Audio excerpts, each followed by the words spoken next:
बहुत समय पहले की बात है। एक घना जंगल था जिसका नाम था कालीवन। उस जंगल के बीचों बीच एक आश्रम था जहाँ एक प्रसिद्ध साधु भैरव गिरी तपस्या करते थे।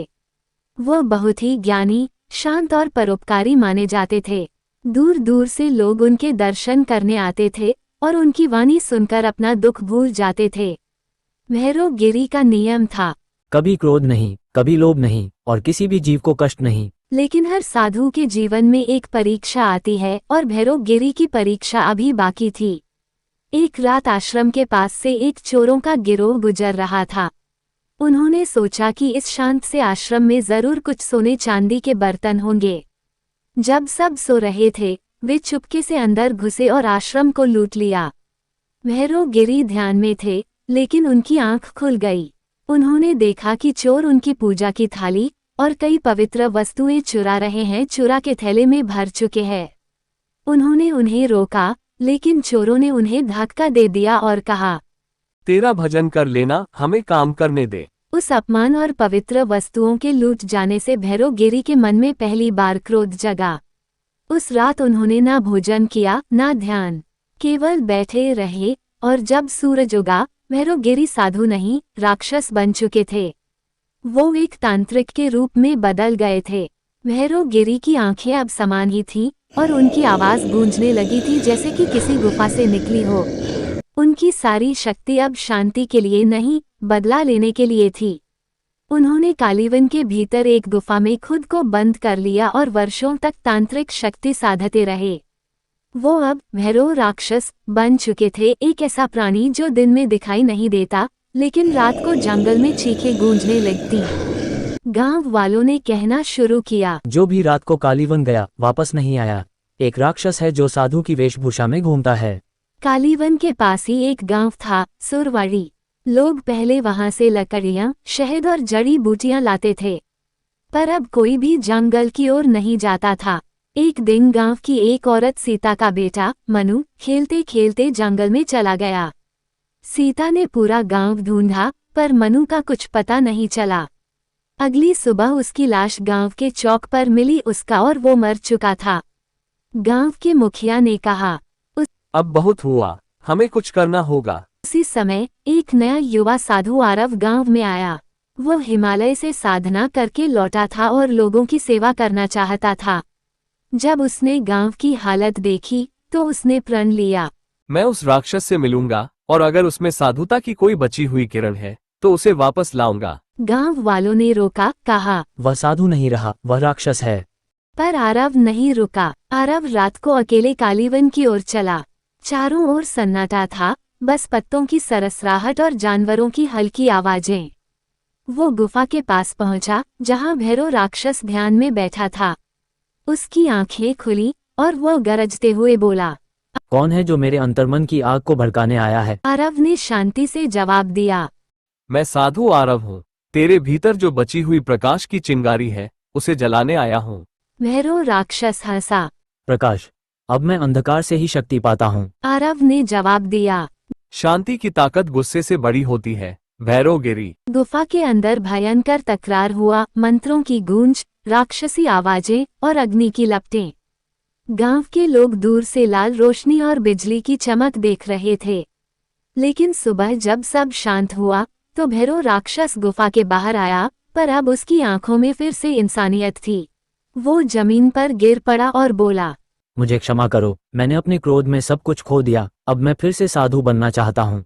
भैरव गिरी ने आरव से कहा, अब इस जंगल में मेरी जगह नहीं, मेरी तांत्रिक शक्ति इतनी बड़ी हो चुकी है कि वो मेरे भीतर रहते रहते सबको खा जाएगी, मुझे इसे समाप्त करना होगा। उसने गुफा के अंदर बैठकर अंतिम बार ध्यान लगाया और अपनी सारी शक्ति से स्वयं को अग्नि में समर्पित कर दिया। गुफा से अग्नि की लपटें उठी और एक चमक के साथ सब शांत हो गया। अब कालीवन फिर से शांत था। आरव ने उस आश्रम को फिर से बनवाया। लोग लौटने लगे। सीता और दूसरे गांव वाले रोज पूजा करने आने लगे। बच्चों की हंसी फिर से जंगल तक गूंजने लगी और भैरव गिरी की एक मूर्ति आश्रम के सामने रखी गई जिसमें नीचे लिखा था, क्रोध आपको साधु से राक्षस बना सकता है, लेकिन क्षमा आपको फिर से इंसान बना सकती है। जब भैरव गिरी ने अग्नि में आत्म बलिदान दिया तो उनकी देह भले ही भस्म हो गई, पर उनकी आत्मा अब भी उस गुफा में मंडराने लगी। वो अब एक शांत आत्मा बन चुके थे जो जंगल की रक्षा करने लगे। रात के समय अगर कोई लालच या द्वेष से जंगल में आता तो उसे हल्की सी हवा थपकी देती और वह अपने आप डरकर लौट जाता। लेकिन अगर कोई सच्चे मन से आयुर्वेदिक औषधि या ज्ञान पाने आता तो उसे रास्ता दिखता और झाड़ियों में अद्भुत जड़ी बूटियां मिलती। गांव वालों ने इस परिवर्तन को देखा और कहा, भैरवगिरी अब रक्षक आत्मा बन चुके हैं। आरव अब उस आश्रम में रहने लगा। लेकिन एक दिन कुछ तांत्रिकों को पता चला कि यहाँ की गुफा में अब भी कुछ तांत्रिक अवशेष बचे हैं जो अपार शक्ति प्रदान कर सकते हैं। 2 काले तांत्रिक कालभैरव और मायानाथ रात को जंगल में घुसे। उन्हें रोकने के लिए कोई भी गांव वाला आगे नहीं आया, पर आरव तैयार था। वो गुफा के सामने खड़ा हो गया और बोला, ये पवित्र स्थान है, इसे अपवित्र करने का अर्थ होगा अपनी आत्मा को बेच देना। लेकिन तांत्रिक हंसे। हम आत्मा नहीं, शक्ति के भूखे हैं। दोनों तांत्रिकों ने अघोर विद्या के मंत्र बोले, जिससे जंगल में अंधेरा छा गया। पशु पक्षी चिल्लाने लगे और पेड़ कांपने लगे। आरव ने अपने गुरु के स्मरण में एक दीप जलाया और बोला, अगर कोई भी प्रकाश इस अंधकार को काट सकता है तो वो सच्ची तपस्या का दीपक है। जैसे ही दीप जलाया गया, गुफा के ऊपर से भैरवगिरी की आत्मा प्रकट हुई, शांत, मुस्कुराती और रक्षक रूप में। उन्होंने आरव से कहा, आरव, अब यह मेरी अंतिम सेवा है। गुफा के ऊपर तांत्रिक और आत्मा के बीच युद्ध हुआ। एक तरफ तांत्रिकों के काले मंत्र, दूसरी तरफ आत्मा की श्वेत ऊर्जा।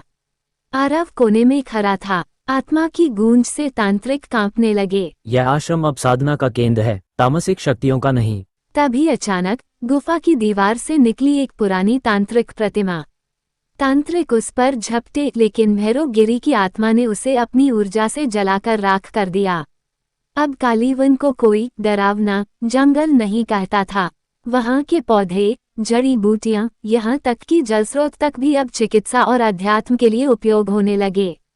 आरव ने आश्रम में एक छोटा सा विद्यालय शुरू किया, जिसमें बच्चों को संस्कृत, आयुर्वेद और नैतिक शिक्षा सिखाई जाती थी। सीता, जिसने अपने बेटे को खोया था, अब गांव की प्रधान बनी और गांव में महिलाओं के लिए भी विशेष कार्यशालाएं होने लगीं। भैरवगिरी की एक नवीन मूर्ति बनाई गई और मंदिर में स्थापित की गई। आरव ने कई वर्षों तक गांव की सेवा की, लेकिन एक दिन वह बोला, अब मुझे जाना होगा, मुझे और स्थानों पर शांति फैलानी है। गांव वाले उदास हो गए, लेकिन आरव ने कहा, मैं जहाँ भी रहूं, अगर कभी तुम्हें अंधेरा घेरे तो एक दीपक जलाना, मैं वहाँ आ जाऊंगा। वो शांत भाव से जंगल की ओर चला गया और फिर कभी नहीं दिखा। पर गांव के बच्चे आज भी कहते हैं, दीप जलाओ, आरव लौट आएगा। क्रोध चाहे साधु में ही क्यों न हो, वह विनाश का कारण बनता है। तपस्या, शक्ति और ज्ञान का सही उपयोग ही इंसान को महान बनाता है। समय रहते हुए अपने अंदर के अंधकार को पहचानना जरूरी है। क्षमा और शांति ही आत्मा का सच्चा तेज है। क्रोध एक बीज है, जो सही नियंत्रण में हो तो न्याय बनता है, लेकिन नियंत्रण से बाहर हो जाए तो राक्षस। सच्चा साधु वह नहीं जो शांत दिखे, बल्कि वह जो भीतर से शांत हो। शक्ति को साधना आसान है, लेकिन उसे सही दिशा देना ही असली तपस्या है। हमारे भीतर भी भैरवगिरी और आरव दोनों हैं, बस हमें चुनना है कि हम कौन बनना चाहते हैं।